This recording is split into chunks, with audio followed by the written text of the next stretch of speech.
Arguably of all four Gospels, Matthew, Mark, Luke, and John, the Gospel of John is the most mystical and mysterious, if you will. And so, for example, you'll notice that throughout the course of the Gospel of John, Jesus speaks recurrently about the fact that he is sent from the Father.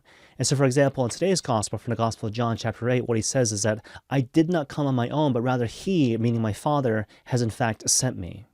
And when you hear that, it might sound like a purely abstract and irrelevant sort of thought when it comes to theology, but it's actually immensely practical.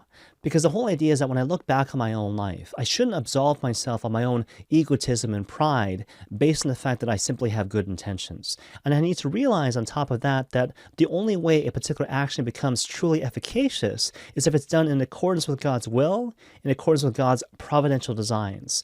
And so in that regard, it's really helpful for us to get in the habit of examining our conscience, to ask ourselves, did I allow the Lord to take the lead in very concrete and tangible ways?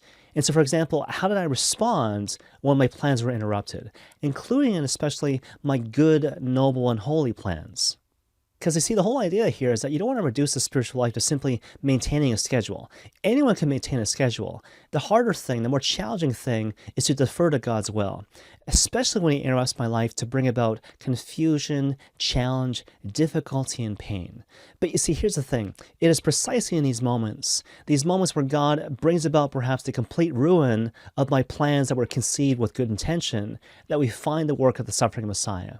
Again, how does the Lord bring about the work of salvation? Certainly by collaborating with the will of His Father throughout every aspect of His own life, but in a very particular way through His suffering and death on the cross. And so when the Lord invites me to participate in that, even in a very small and limited sort of way, such as through the ruin of my own plans, I should rejoice and be glad, because precisely in those moments, the Lord is bringing about the salvation of the world.